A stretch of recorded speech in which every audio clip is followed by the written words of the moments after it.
Hey, what's the deal, YouTube? It's your girl, Miss Honey.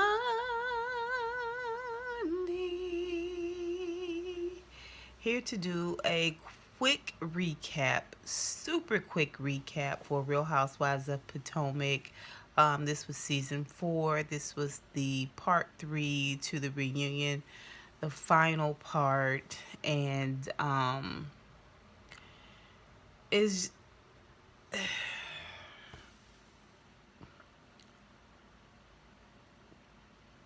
it's just a complete waste of time and energy. Like,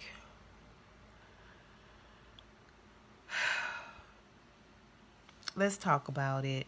The husbands have come out, and there is a lot of conversation about everybody's sex life and libido, and Ashley saying that Michael's a stallion, Karen controlling Ray's tongue, got crickets from Giselle, Juan and Robin are not like rabbits but like puppies. Of course, Candace never passed up an opportunity to diminish Michael in some way, or Chris is her husband's name. In some way, she had made a comment in during the season about him being really quick and fast, and now that when she's asked about it, I think she said something like, he gets the job done or something like, I don't know. I mean, they appear to work well as a team, but she's so much like her mom. She's so much like her mom. One, she doesn't take a lot of accountability unless she is forced to. And she just never had a comment that came up in her head that did not come out of her mouth. And a lot of it is pertaining to Chris. That comment she made last on part 2 when Chris said something about if I did something with Giselle. Like, why are you saying that? Why are you saying that? Like, if anything pops up with Giselle and Chris, a whispered conversation over in a corner, he passes the salt to her, I don't, anything, this is going to be referenced. Like, be quiet, you talk too much. And it's such a sign of immaturity, the fact that she doesn't have temperance with her tongue. That's neither here nor there. Ray and Karen, Ray stays in sort of like this fog, and Karen is always interjecting to speak on his behalf or to clear it up or to, I guess, give him some direction as to what everyone is talking about. And that's always the case. Monique and Chris will always have each other back. They have a lot of communication between the two of them. That is apparent. So there is very little conversation that is had outside of each other that is not had with each other, and that is apparent. Juan does say that maybe, possibly, they talk about it all the time, they could get married within the next year and a half. And to me, it always seems like Robin is holding her breath when he's asked, questions. She always kind of seems like she's holding her breath. Like, she's not really sure what he's going to say. And she's waiting with everybody else to see where what it is that he is going to say in response to any question that he gets. Then we get into this whole Michael and Ashley Darby situation. Michael and Ashley are a defense team,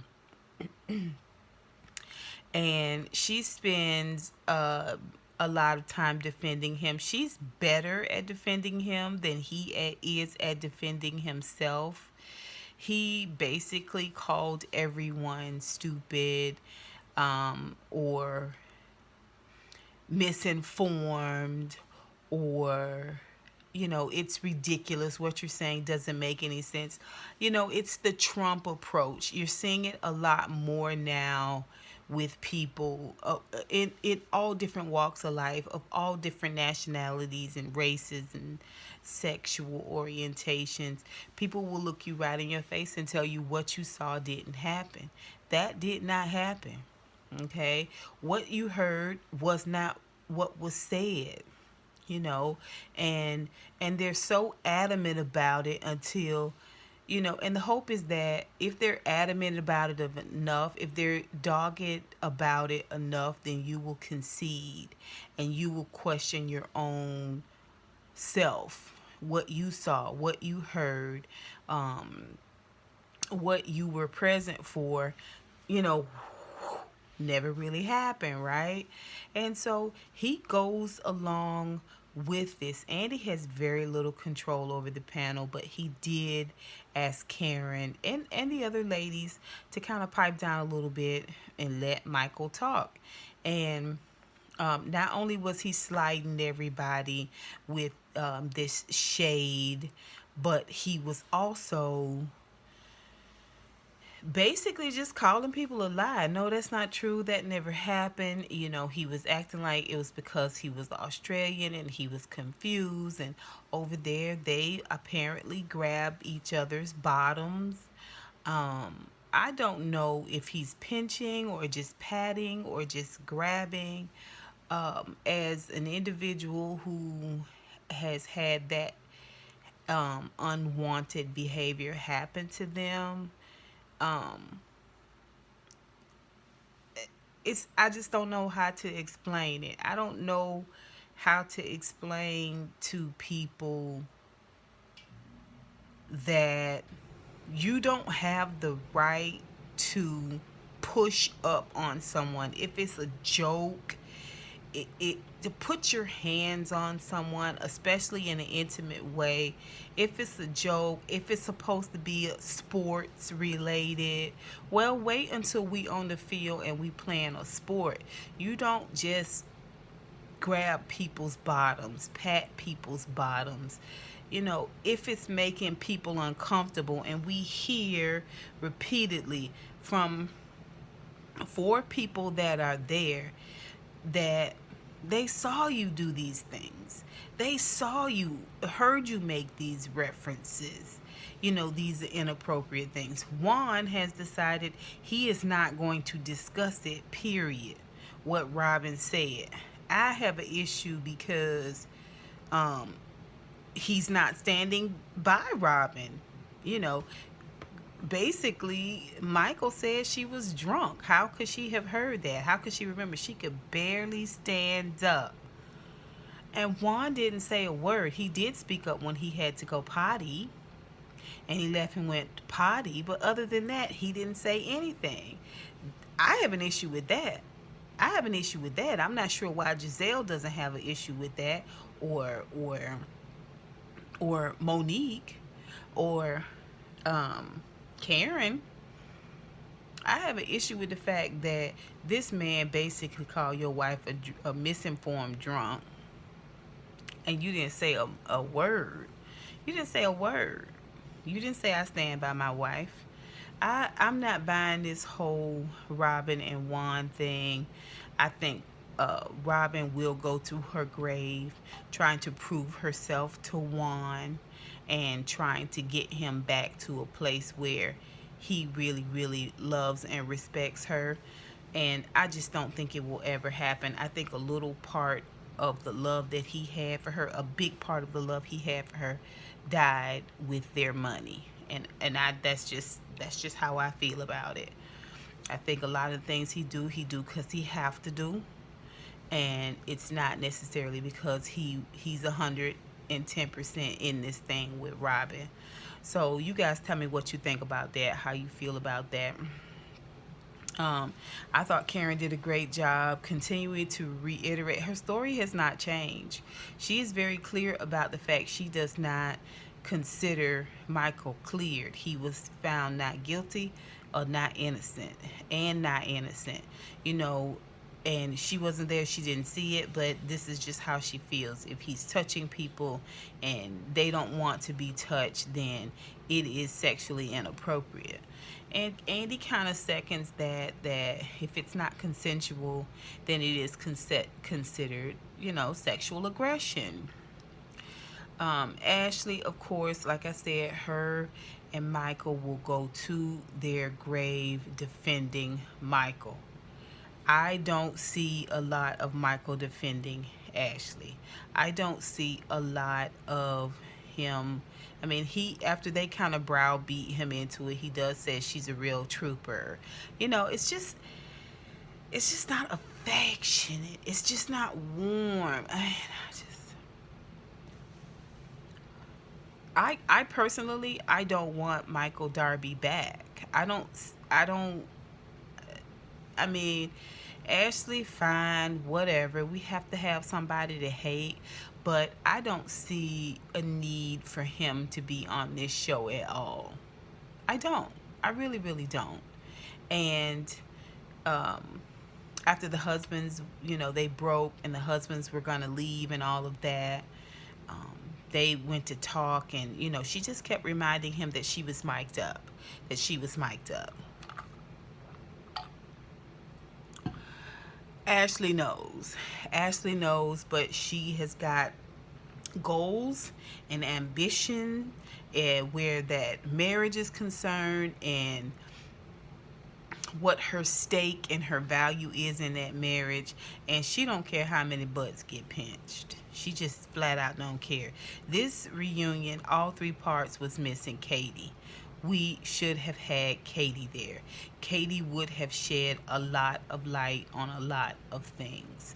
And I think that's what everybody was worried about. I really do. And I wouldn't be surprised if Giselle was not instrumental in her not being there. I just wouldn't be surprised. I really, really wouldn't. I think she probably was going to say a couple of 2-3 things about Bravo Andy too.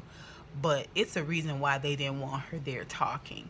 It's a reason why they didn't want her there to expose. So that basically was it. It was just this stalemate place where, Ray kind of ended it all by saying he thought it was this funny thing that he does, like a joke. He'd seen him pinch a lot of butts. He'd seen him pinch Andy's bottom at the last reunion, pat his butt, and it is what it is. You can't touch people. That's just what it is. I don't give a crap what you do in your country, in your shower, in your car, in your home. You and your wife want to do whatever, however, whenever, with whomever. All of that's perfectly fine. But when you infringe it, or when you push it off on someone else, that is an issue. You shouldn't be putting your hands on anybody. Like I said, I don't particularly want him back. I find him to be schmarmy and gross. You look at him, he looks sticky and flaky, and he's just a disgusting individual to me.